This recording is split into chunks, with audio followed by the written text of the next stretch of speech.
Bonjour à toutes et à tous, j'espère que vous allez bien. Je vous retrouve aujourd'hui pour les énergies de la semaine du 6 au 12 juin. Alors, avant de démarrer, je vous rappelle que si vous souhaitez recevoir votre guidance personnalisée pour la saison d'été, c'est actuellement possible. Et je vous rappelle également que vous avez mon mail dans la barre de description sous la vidéo si vous voulez soit passer votre commande, soit obtenir des renseignements. Je ne fais pas durer le suspense plus longtemps et je vous propose que l'on démarre.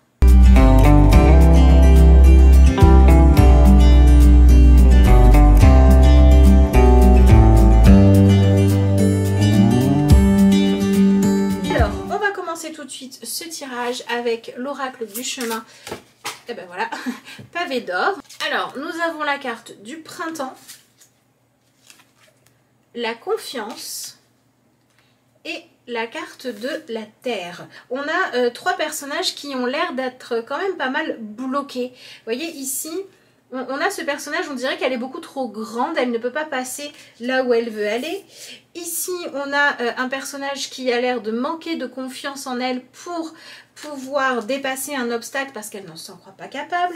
Et ici, dans la carte du printemps, on a un personnage qui s'est retrouvé complètement bloqué, emprisonné par eh bien, la nature tout simplement et qui n'est plus libre. Donc a priori le sujet de la semaine ça va être d'identifier de quoi est-ce que nous avons besoin de nous libérer pour continuer à avancer. Et quand on regarde ces trois cartes là, il semblerait bien que le sujet porte sur une vision déformée de nous-mêmes ou bien sur une vision déformée aussi de ce qui se passe actuellement dans notre vie. Si par exemple on a la sensation de ne pas réussir et qu'on se dit c'est parce que j'ai pas assez de talent, mais qu'en réalité c'est juste parce qu'on n'a pas la bonne méthodologie, cette semaine va mettre en lumière que c'est juste parce qu'on n'avait pas la bonne méthodologie. Et quand on regarde ces cartes, qu'on les associe, ce qu'elles ont en commun, c'est le fait que ces personnages soient toutes bloquées parce qu'elles n'ont pas le bon état d'esprit, elles n'ont pas le bon objectif, elles cherchent à réussir à forcer les choses pour avancer vers un chemin ou vers une situation qui ne leur correspond pas, ou alors elles sont à la hauteur, elles pourraient trouver des solutions mais elles ne croient pas assez en elles. Donc c'est vraiment toute cette notion de l'image que l'on a de soi, de ce que l'on croit être et de ce que l'on est en réalité qui va être un petit peu l'ambiance de cette semaine, et c'est ça qui va être mis en lumière. Donc quand on travaille là-dessus, qu'est-ce qui se passe? Il se passe qu'en général on va revoir nos choix, on va changer de technique ou on va changer d'objectif, mais on va changer quelque chose à partir du moment où on va admettre une certaine forme de réalité et on va pouvoir commencer à dépasser le bon obstacle. Donc ici, pourtant c'est l'oracle du chemin pavé d'or, il est censé être quand même lumineux, mais c'est vrai que les trois cartes qui sont sorties nous parlent pas mal de résilience, de sortie de fonctionnement habituel. Voyez la carte de la confiance, ce qui est représenté c'est qu'avec de la confiance en soi, de la confiance en ses propres capacités, on peut aller très loin, mais qu'il suffit également de douter de soi pour ne pas réussir quelque chose. Ça ne dépend pas uniquement de notre potentiel, de notre capacité à le faire, mais ça dépend de la foi que l'on a en nous-mêmes, en ce que l'on est capable de faire ou non. Et c'est cette étincelle-là qui va faire la différence. Donc les deux gros sujets de la semaine, c'est soit le fait de vivre des choses qui vont nous ouvrir les yeux sur qui on est en réalité versus ce que l'on croyait être. Alors ça peut être dans tous les sens, hein. Ça peut être on pensait avoir un super talent pour ça et c'est pas le cas, et tant mieux, au moins on va chercher notre véritable talent. Mais ça peut être également on pensait ne pas être à la hauteur, ne pas avoir les compétences, ne pas être assez intéressant sur quelque chose, et en réalité si on l'est, on peut faire les choses. C'est le fait de se sentir enlisé, d'avoir la sensation de ne pas pouvoir réaliser quelque chose, de ne pas savoir ce pourquoi on était fait, parce qu'on n'avait pas pris conscience de notre nature. Donc tout simplement cette semaine, observez-vous. Observez-vous être qui vous êtes, d'accord? Et essayez peut-être aussi d'aller faire la différence entre le fait de dire ou de croire que vous vous connaissez en fonction de la famille dont vous venez, de votre passé, des résultats que vous avez eus, et en fonction de se regarder objectivement à l'instant T et au présent. Et l'objectif, c'est qu'à la fin de la semaine, en tout cas c'est l'objectif qu'on peut se proposer de choisir, c'est qu'à la fin de la semaine, on porte moins comme un fardeau notre identité. Donc on arrive à transformer ce qui nous complexait en quelque chose que l'on accepte et qui va nous permettre de nous réinventer, d'être créatif, que l'on arrive à transformer ce que l'on avait peur d'être en quelque chose que l'on affronte pour que ça arrête de nous hanter. Vous voyez un petit peu l'idée. Ou quelle est la qualité, la capacité que vous n'avez pas et vous vous dites à cause de ça, je ne pourrai jamais réussir.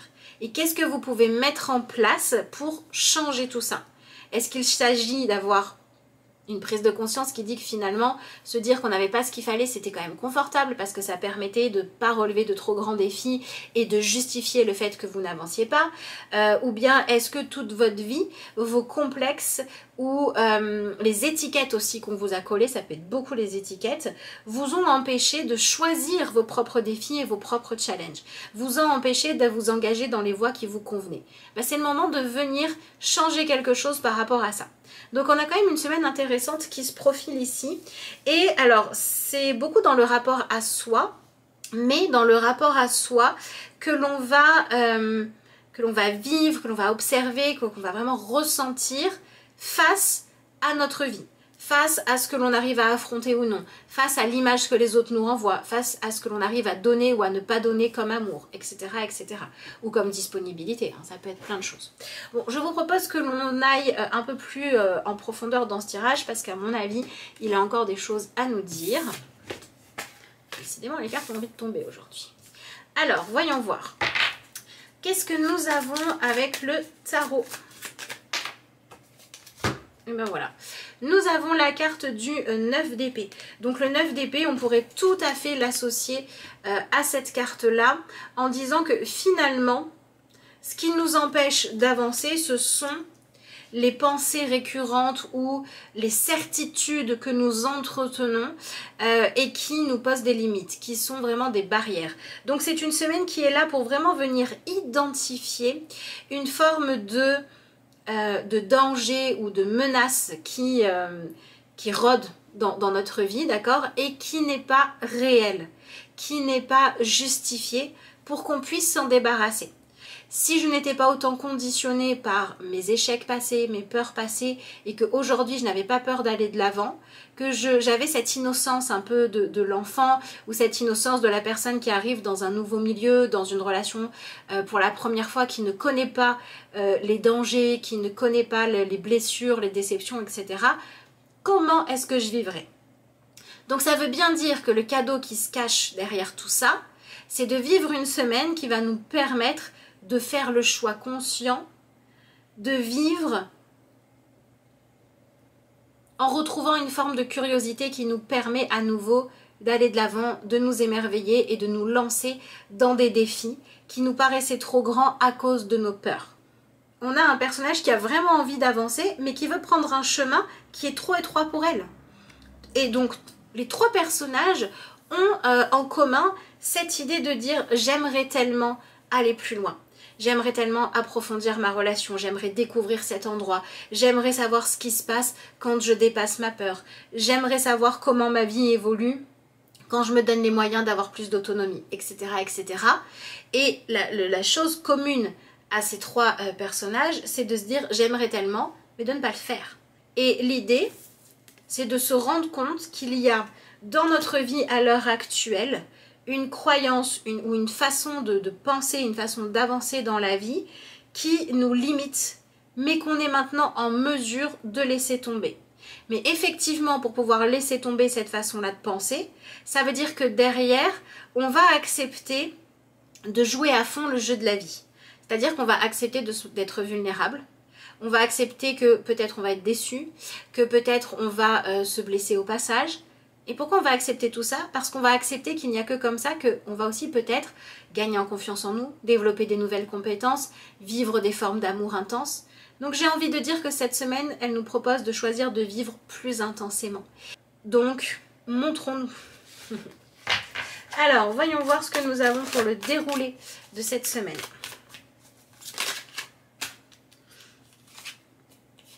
Nous avons la carte du valet de coupe. Donc ça, c'est plutôt une bonne nouvelle. On va avoir une idée, un déclic, un projet, une inspiration. Alors oui, ok, ce n'est qu'une inspiration de plus, mais celle-là, On a tellement envie de la réaliser qu'on va dépasser le syndrome de l'imposteur, on va arrêter de procrastiner. Vous voyez, on est dans cette idée-là d'une semaine qui nous apporte quelque chose qui nous tente tellement que ça va être suffisamment puissant pour nous donner la force de dépasser ce qui nous enlise et ce qui nous bloque. Donc c'est plutôt pas mal. Alors attention, parce que ce qui va vous pousser vous à avancer, ce ne sera pas forcément la même chose que le voisin ou la personne avec qui vous vivez. Et c'est pas grave. Ça doit se vivre personnellement, puisque là on mène quand même un espèce de combat intérieur, pas extérieur a priori. Voyons voir la suite. Nous avons l'énergie du monde. Donc on a une arcane majeure qui s'invite dans notre tirage juste après notre carte de personnage. Et en plus cette carte du monde, je la trouve très juste ici. Parce qu'on a un personnage qui est complètement décomplexé. Voilà, complètement. Elle a totalement accepté qui elle est. Elle n'a pas peur de se montrer. Elle n'a pas peur de prendre sa place. Et elle se fiche un petit peu du regard des autres. La carte du monde nous parle aussi de vivre quelque chose qui va nous permettre de mettre fin à un cycle de vie. Donc ça peut être mettre fin à une vie dans laquelle par exemple on était paralysé par une peur parce que ça y est on va la dépasser. Donc, par exemple ça pourrait être une très bonne semaine pour vous faire accompagner, pour réussir à vous libérer d'une phobie en l'affrontant ou en faisant je ne sais quoi d'autre. Par exemple une régression dans les traumas de l'inconscient pour pouvoir vous libérer d'une phobie, ça pourrait être tout à fait ça. D'accord? Et ensuite, on se sent plus léger et on se sent aussi plus fort ou plus forte pour devenir soi, pour devenir qui on est. D'accord? Donc, on est un peu dans cette idée-là. Et je pense que c'est une semaine qui va nous confronter, de par cette curiosité, ce truc qui va nous appeler, nous inspirer, à avoir moins peur d'être vu, moins peur d'être regardé, moins peur de devoir gérer l'opinion des autres, etc., etc. Donc si on devait résumer un petit peu ce tirage, pour moi il s'agit d'un défi qui nous pousse à monter une marche de plus. Et monter une marche de plus, ça peut être un projet plus grand dans la vie professionnelle, ça peut être une relation où on porte moins de masques et où on accepte de développer une plus grande intimité.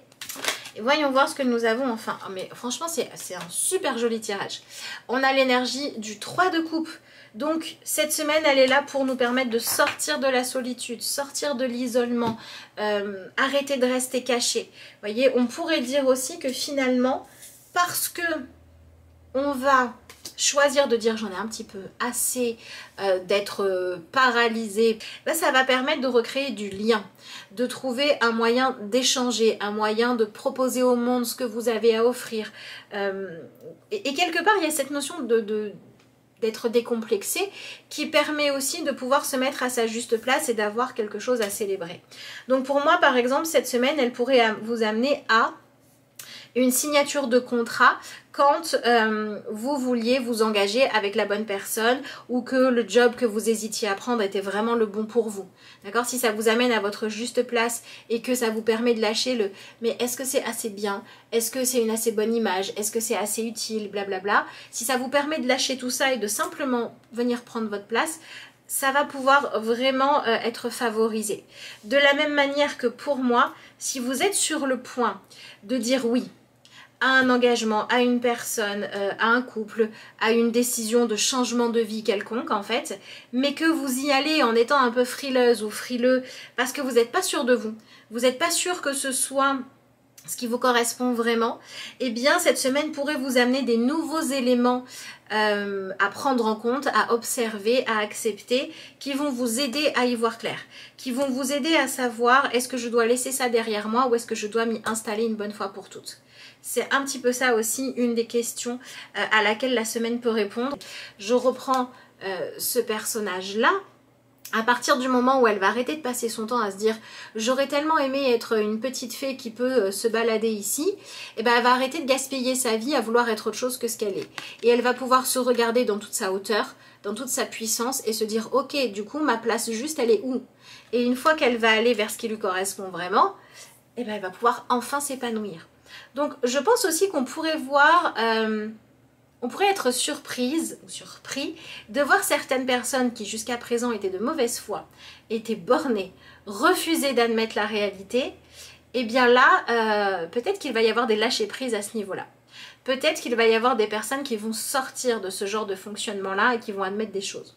Donc si par exemple vous étiez en attente de personnes ou de vous-même réussir à le faire, hein, de réussir à admettre les sentiments réels, de réussir à admettre ce que les personnes veulent vraiment ou pas, c'est peut-être une semaine qui va permettre de débloquer les situations à ce niveau-là, et c'est peut-être aussi pour ça que vous allez sortir d'une certaine forme de sensation que la vie s'acharne, d'accord?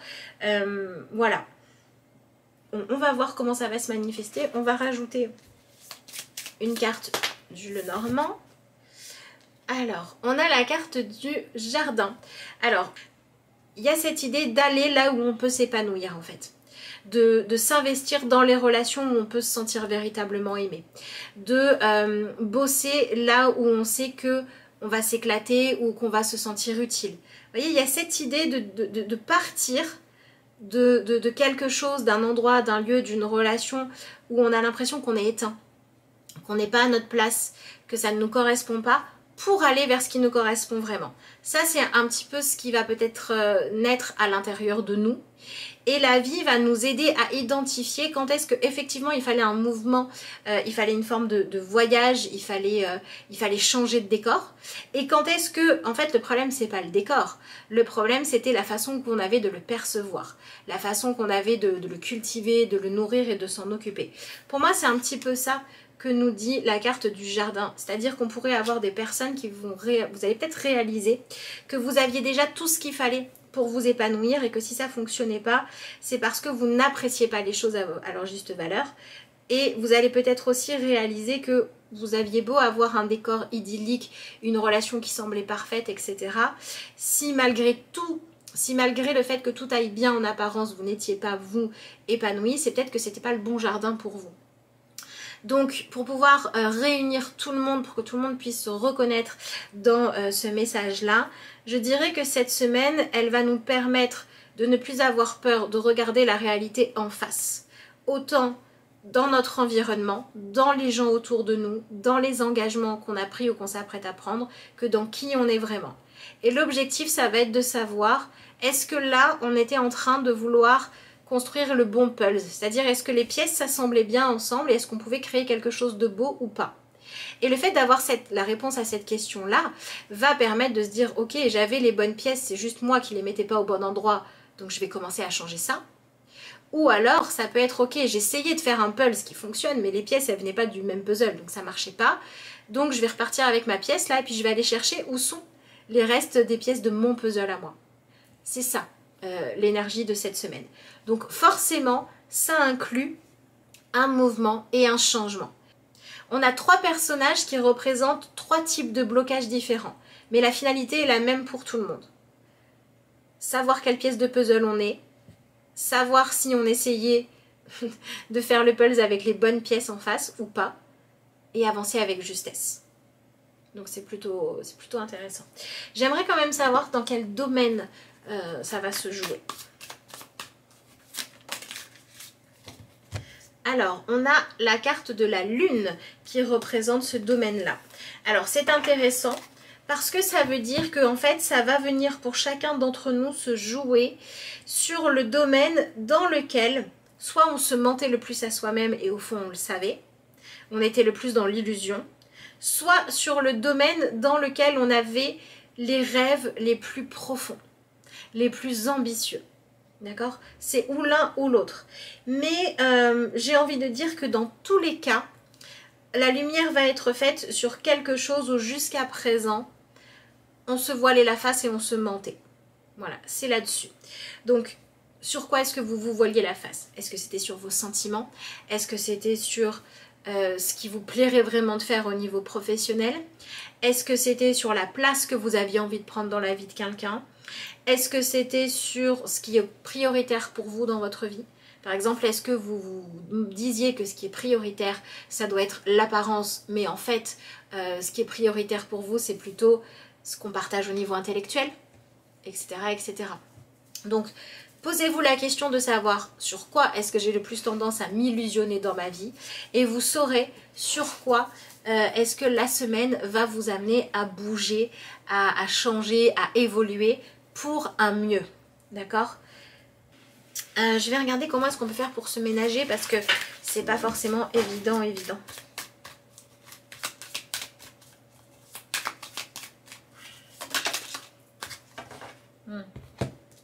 Alors, on a la carte du 7 de coupe, mais qui est tombée à l'envers. On va faire un petit peu de place quand même parce que voilà. Et nous avons en plus de notre 7 de coupe à l'envers, nous avons la carte du roi d'épée. C'est de choisir de s'accorder la légèreté qui va avec le fait d'admettre la réalité. Parce que quand on admet la réalité, elle nous pèse moins lourd. Et surtout, on peut commencer à se sentir être en train de prendre soin de soi. T'es d'accord, Bianca? Donc, c'est vraiment cette notion-là de dire la meilleure façon que l'on a d'appréhender cette semaine, c'est de se dire que ce qui compte le plus, c'est pas de ne pas passer par la zone de turbulence. C'est pas de repousser toujours le moment où on va faire ce truc qui nous fait peur. C'est plutôt de se dire, une fois que je l'aurai fait, comment je vais me sentir? Je vais me sentir m'accepter plus, donc je serai plus en accord avec moi. Je vais me sentir avoir réalisé quelque chose, donc je serai fière de moi. Je vais me sentir avoir exploré un nouveau chemin, donc enrichi. C'est vraiment ce genre de choses-là qui nous est proposé pour pouvoir dépasser la partie de nous qui a envie de stagner et de rester coincé dans un mental limitant. D'accord? Il y a cette notion de devoir redéfinir la prudence comme étant, en tout cas pour cette semaine, c'est ce qui vous est conseillé, après vous faites comme vous voulez et comme vous le sentez surtout. La prudence cette semaine, c'est de ne pas se créer de regrets. Voilà. On a là l'opportunité de dépasser une peur. Est-ce qu'on va le faire? Ce qui n'est pas forcément ce qui semble le plus prudent quand on est effrayé. Ou est-ce qu'on va se dire, tant pis, je rentre chez moi avec ma peur et mes regrets et ma mauvaise estime de moi. Donc, il ne faut pas oublier que cette semaine, il ne faut pas oublier à quel point ça compte, à quel point c'est important d'avoir cette bienveillance qui fait qu'on avance à notre rythme, mais de se nourrir aussi de la joie que l'on peut ressentir quand on s'est donné les moyens d'avancer, les moyens de goûter à quelque chose qui pourrait être précieux, de créer quelque chose qui pourrait compter pour nous, etc., etc. Voilà, donc il y a une espèce de saut dans le vide à faire, enfin pas dans le vide, de saut dans l'inconnu ou de saut dans ce qui pour nous représente une zone de gros défis. Voilà. Ouais, ça ressort beaucoup. Alors, voyons voir ce que nous avons comme carte conseil. Alors, on a la carte « L'amour ne comprend ni obligation ni attente ». Et on nous dit « Quand vous aimez, quoi que vous fassiez, c'est toujours parce que vous voulez le faire. Cela en devient un plaisir, c'est comme un jeu et vous y prenez goût. Quand vous aimez, vous n'attendez rien de particulier. Quoi qu'il arrive, ça vous va. Et pratiquement plus rien ne vous déçoit. » C'est très intéressant parce que quand on va s'aimer soi-même, on ne va plus attendre d'être telle personne, d'avoir telle qualité. On va simplement apprendre à accueillir ce qu'il y a de bon et d'appréciable en nous et à se dire bah, ça c'est un truc qui me plaît, ça c'est un truc qui fait que j'aime ça en moi et que je m'aime plus. Donc c'est pas difficile à apprécier. Par contre, quand on va se dire ah il faudrait que je sois ça et je le suis pas, bah, ça va rendre les choses compliquées. Il n'y a pas cette notion de plaisir, il y a cette notion d'obligation. De la même manière que quand on va refuser de partager une forme de vulnérabilité, d'intimité en se disant peut-être que c'est dangereux, il n'y a pas de plaisir. Il y a la peur permanente et le questionnement permanent de est-ce que j'ai fait le bon choix. Alors que quand on se dit je ressens de l'amour pour cette personne, je ressens une amitié profonde pour celle-là, j'ai envie de participer au projet de celle-là parce qu'il me parle, et donc j'y vais et donc je fais, soit on a le plaisir de trouver ce qui nous correspond et de vivre des échanges intenses, et au pire des cas, on a le plaisir de se dire bah, j'y suis allée, je croyais que, ça l'a pas fait, bah, j'ai pas de regret, je peux prendre mon chemin sans problème. Donc il y a vraiment cette notion de suivre la voie de l'amour, suivre la voie du cœur. Et ça ne peut pas être une voie qui fait que l'on passe notre temps à regretter d'être ce que l'on est. Ça n'est pas possible. Donc il y a peut-être aussi des choses à libérer vraiment par rapport aux étiquettes qu'on vous a collées, que vous vous êtes collées, ou aussi par rapport aux étiquettes qu'on a refusé de vous mettre. C'est-à-dire que si vous sentez être quelqu'un qui a plein d'amour à donner et que dans votre famille vous avez toujours entendu que vous étiez du genre trop sensible ou que vous étiez du genre à vouloir trop aider les autres et qu'en fait c'est ça votre façon d'aimer, et ben vous avez le droit de vous coller l'étiquette « moi j'aime aimer en aidant les autres ». Et parce que ça me fait plaisir, c'est ok. Donc suivez la voie de la joie, suivez la voie du plaisir parce que c'est suivre la voie de l'amour et suivez la voie d'accepter ce que vous êtes, autant dans votre physique que dans votre vécu, que dans vos capacités, que dans vos phobies, parce que c'est comme ça que vous allez pouvoir décider de prendre soin de vous et c'est comme ça que vous allez découvrir un petit peu plus comment rajouter une pièce au puzzle de votre vie pour que ça devienne une image de plus en plus aboutie. Voilà, je vais m'arrêter là pour la guidance de cette semaine. J'espère qu'elle vous aura parlé, j'espère qu'elle vous aura inspiré, que vous allez vivre une semaine qui va vous permettre d'avancer dans ces énergies-là. Moi, je vous remercie de m'avoir écouté et puis je vous dis à très bientôt.